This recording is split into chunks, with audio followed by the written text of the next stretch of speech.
It's the opening night and they're lighting the lights. The orchestra is tuning to make sure they sound right. It's time to start our show tonight.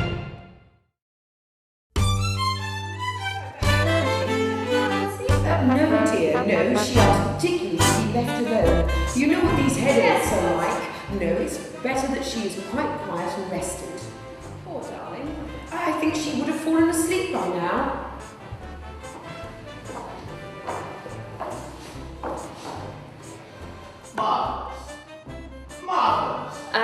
Easy Virtue is 1925 English country life. It's Coward at his most sort of satirical and witty, but also at his most poignant, which is a lot when you think it's Coward. He's talking about his own world from his point of view, so it's bob on, it's on the nail. Everything is, it's like a slice of life from that time, and it's so beautifully written, it sort of acts itself, so it wasn't really, it was easy, you know, it was really easy putting it on. It wasn't easy at all. Larisha, what a surprise! Why? We thought you weren't coming down. I was doing my face. Well, I saw a very brief production of it while I was at drama school. They did it at drama school, which basically means they did it on a shoestring with people doubling up in parts and things like that. So I saw how malleable it was as a play, and I saw how open for interpretation it was. And I thought that with Network's beautiful, diverse pool of actors, it would showcase itself and everybody else. So I pitched it, and thankfully they agreed. That's good. Oh, I'm actually the chair of the company, so I've been involved with Network Theatre for about 15 years. And this is, I think, the 15th successive year we've performed all or part of a classic play in the great outdoors in Liverpool in summer. Yes, what happens is, we have a committee, as groups do, to see that things are run properly, and we invite people to make suggestions, to come with proposals, but we want people to come with proposals they're actually willing to direct, or at least to find a director for, and that's what happened. Lauren came along with Mike Sanders, who's the production manager, with a proposal for this play and for our next one for the autumn, and we were happy to accept. We've done Shakespeare for the last few years, and I love Shakespeare, and a lot of people do. It's not everyone's cup of tea, and we'd had a couple of suggestions that we might do something that wasn't Shakespeare this summer, so this has worked out nice.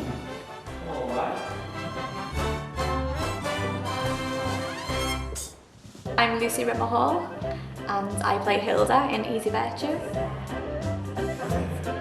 I'd heard about it. I think that's because I studied English literature at university, and I'd heard about it as a film.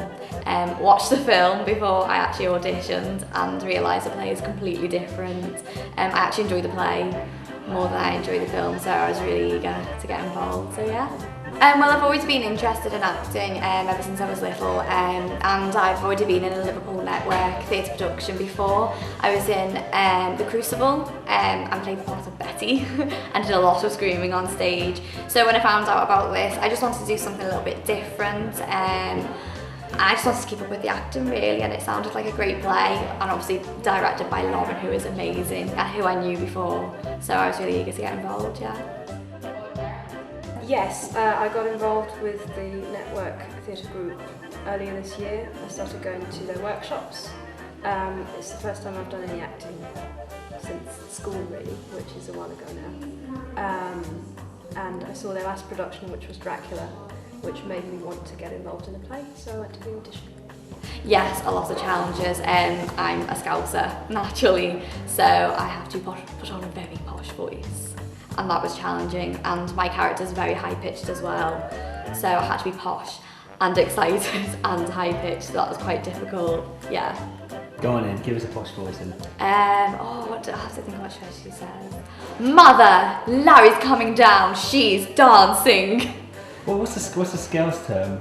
What's the Scouse? We say winner, winner, chicken dinner. Did you say in a posh accent? Winner, winner, chicken dinner. That's funny. That was terrible. What aren't I enjoying about it? I think I'm enjoying most of the cast. They are fabulous. I've met all new people. I think there's 12 or 13 people in there. I didn't know any of them 6 weeks ago, and they're just really fabulous people. I like them all. So I think that's the most enjoyable bit. And I do like the acting. I like the fact that I've got to act posh, because I'm a Cockney and it's quite difficult to let go of your lazy talk.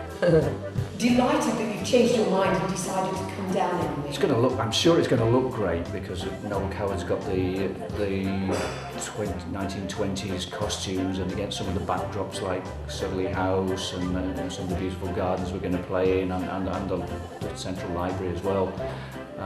I think it'll just look terrific, and the energy's building, so when we put together the energy of performance with the look of the play, it should be good fun.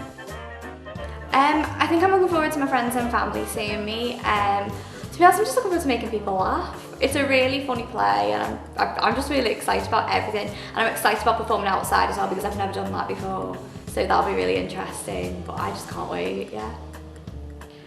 I would like it if there were a lot of laughs, because we have had a lot of fun during rehearsals, so I'd like to see that transfer into the performances, but also maybe to be moved a bit, especially at the end. Yeah, it's made me feel a lot more confident, and it's definitely, I feel like I've honed a lot of my acting skills as well. It's not just about getting on stage and making people laugh, it's about creating a family, really getting to know yourself as an actor. Oh, it's just been brilliant, yeah.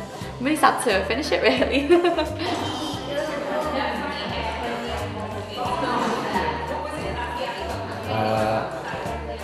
You've seen comedies, you've seen costume dramas on television, but there's nothing that beats live theatre, especially when you can bring a picnic and a pot of wine, a pot of tea or a glass of wine, or a lot of the places have got cafes and refreshments you can buy, or you can bring your own and just have a good time, hopefully in the sunshine. I hope that they can read the subtle genius that is Noel Coward's writing, the comedy aspect of it. There's some very subtle comedy in there, underneath the veneer of, how the posh people are up, against it, because they do, even in these days, posh people believe they're better than poor people back then, and it was greatly so as well. And not just poor people, floozies like the American floozy that's married my son. So yeah, I just hope they feel they can see it come through from all of us. The true characters that are in there, because they're great characters. Noel Coward, very good writer. It makes me feel magical. Yeah. In the daytime, I am a paralegal for a law firm, and so I spend all my time dealing with claims. So I'm very much a part of the modern world. But then I get to come here of a night time and create these things, or at least bring them back to life somewhat, and use skills that otherwise just get locked in a box. So for me, the whole thing is a gift. It's just been 2 months of fantastic enjoyment, excitement, trials and tribulations, emotions, but I've been privileged to share those with a group of people that are just brave and generous, and it's been wonderful. I'm going to miss it so much. Yeah. Don't you guys miss it? 24th of July, 25th and 26th. The 24th and 25th, I think, are 7 p.m. performances, and then the 26th is a 1 p.m. performance, and that's probably our most popular show, which is at Sudley House, which in itself is a museum, and just has this sort of air of history about it, which is wonderful. It works for Shakespeare so well. But I've never tried Coward there before, but I really think it'll work. I mean, it's an English country garden, so it should really come to life, I think. Yeah. Come and see Easy Virtue, because the characters are endearing, funny, and you're going to enjoy it.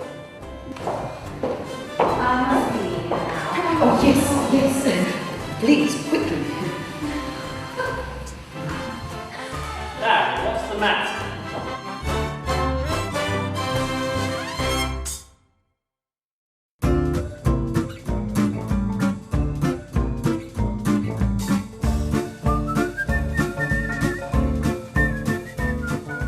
Hello there. Can I help you? Yes, I'm looking for work. What kind of work? I'm an itinerant labourer. You'll find nothing in this vicinity. Are there no big houses round here? No big houses. So what's that big house? What big house? That big house. We're just doing our read-through for the 39 Steps, which is going to be on at the St Helens Theatre Royal the 27th and 28th of July. So we're doing 3 shows. So we just, all the cast got together today to do the read-through, and then we start rehearsals in 2 weeks. Right, well, thanks very much. I'll be on my way. Cheerio. Yeah, I'm Sean Chambers, and I'm the director of this production, the 39 Steps, here today. So we've had our first read-through today, so just getting to know the cast and them getting to know each other and getting to know the text on a basic level before we go into rehearsals in a couple of weeks. Margaret! Hi. Come here. We have a visitor. Well, I've worked with Sean before in some amateur shows, and he was also taught me at sixth form.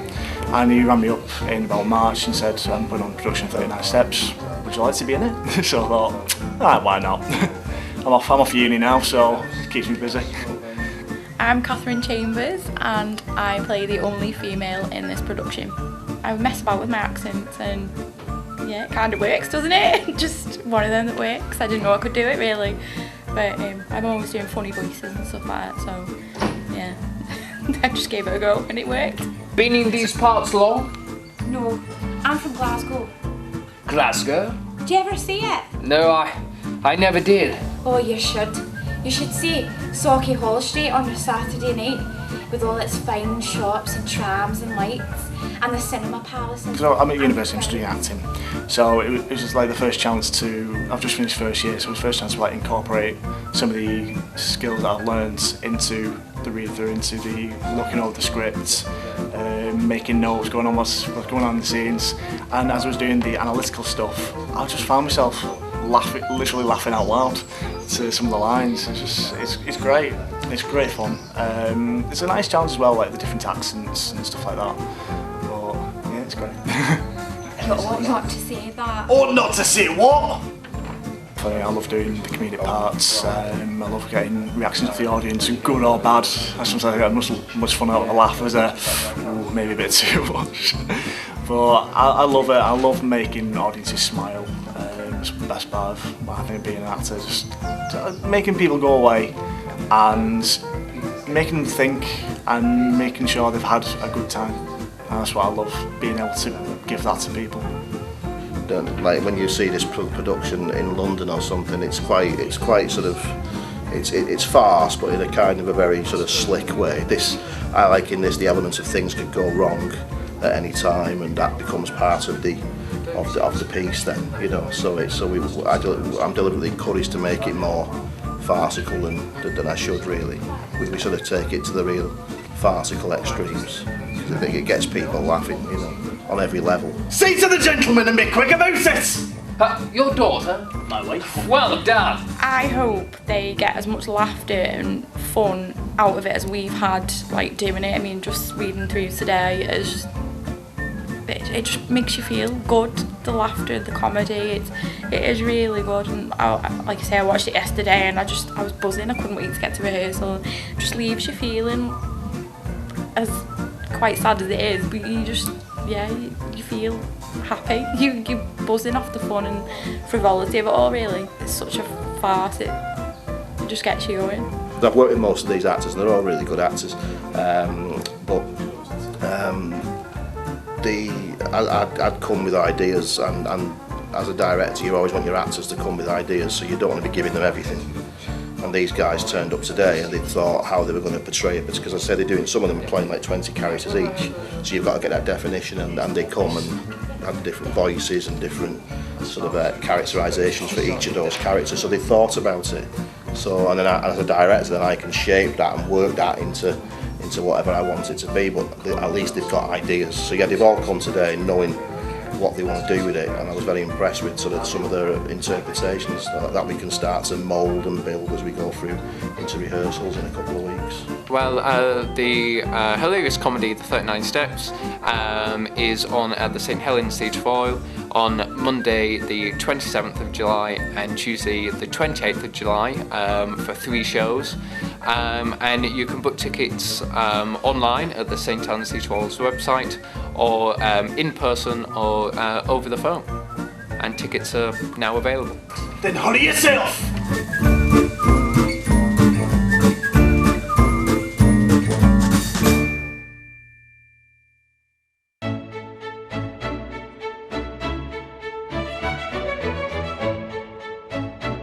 Today we're here at the Unity Theatre with the cast of Jane Lizzy, which was performed here in July and is heading to the Edinburgh Fringe Festival in August. To Jane herself there can be no possibility of objections. I do not see what right Mr. Darcy had. She is all loveliness and goodness. What right had that man to decide upon his friends and Jane's happiness? Well, her understanding is excellent, her manners captivating. Mr. Darcy then was the cause of his arrogance, his conceit have ruined every hope. Oh my head. Miss Bennett. Mr. Darcy! I guessed that with the Collinses still at church, you would be alone. Yes, I have a headache. So I determined to seize this opportunity to speak to you in private. It explores ideas around Jane Austen. It explores ideas around creating a play, and it also explores very interesting, dynamic characters, I might say, beautifully performed. And it's also, believe it or not, it's a comedy. And that's what Pride and Prejudice was. It's a comic novel, though I would argue that from a lot of the adaptations that you see, you'd be hard-pressed to actually to notice this. I suppose, I mean, just Pride and Prejudice is such a famous, you know, nobody hasn't heard of Pride and Prejudice, sorry to anybody who hasn't. But it's, you know, it's just lovely because, you know, the language, it's hard to say that the characters are so lovely and they're so nicely written. As an actor, to speak in that language is just really nice, isn't it? Yeah, and Lizzy Bennett is certainly one of her most famous characters, Lizzy and Darcy, you know, famous coupling, yeah. And she's been interpreted in lots of different ways, so it's always nice to have a crack at that whip, but with a slightly different take on it, so I think that makes it a little bit more interesting. And again, yeah, it's just, I mean, I'm a massive period drama fan anyway, so it was a no-brainer for me, really. I was absolutely made up. And Ray is a director and a writer, has given us a lot of freedom to put our spin on it, because Jane Austen, there's very little known about Jane Austen because any information about her after she died was destroyed. So we're completely free to interpret her how we want to. The qualities I found in you are ones that I have learned to cherish as the most excellent of female virtues. It's a real challenge, I think, because I'm playing Mr. Darcy, Mr. Wickham and Mr. Collins, so it's a real challenge as an actor to try and play, you know, find different the different physicalities and the different voices for the characters. Well, actually, I'm playing about 5. No. I'm playing a few of the male characters as well in shorter roles, and I find it very challenging to play men. That said, with a good director, it's doable. But for you, you're kind of in every scene all the time, aren't you? Which should challenge you. It's a lot of words. After this explanation, I am confident that those feelings which you tell me have long prevented the acknowledgement of your regard will have little difficulty in effecting a speedy recovery. And this is all the reply to which I am to have the honour of expecting. I might wish, perhaps, to be informed why I am... We did it a couple of years ago at the Lantern Theatre, and Ray, who's the director, really wanted to take it up to Edinburgh, so that's why we're here at the Unity. Yeah, we're doing the first week at the Space in Edinburgh, on the Royal Mile, and we're doing a couple of previews up there, and then we do a week of performances. We've never been to Edinburgh as in a show. We've been as punters and things. It's really nice to finally go and perform there. And a play like this, you know, a period drama, we think will be very appealing to audiences there. So yeah, a bit different, possibly to all the other new writing and stuff that might be up there. Yeah. And also it's nice because we'll have a longer run there, so it's always kind of a real treat to get a long run, because you get lots of chance to find new things in the role that you didn't find before, and mix it up a bit and get really comfortable and play with it a bit, and I'm really looking forward to that. You were the last man in the world I could ever be prevailed upon to marry. I've said quite enough, madam. I perfectly comprehend your feelings and can now feel only ashamed of what my own have been. Forgive me for having taken up so much of your time, and accept my best wishes for your health and happiness.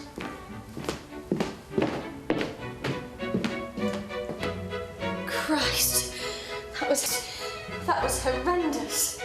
Speaking from last time we did it, we had some audience members who'd been dragged along by their partners and they hated period dramas, but they actually really enjoyed this.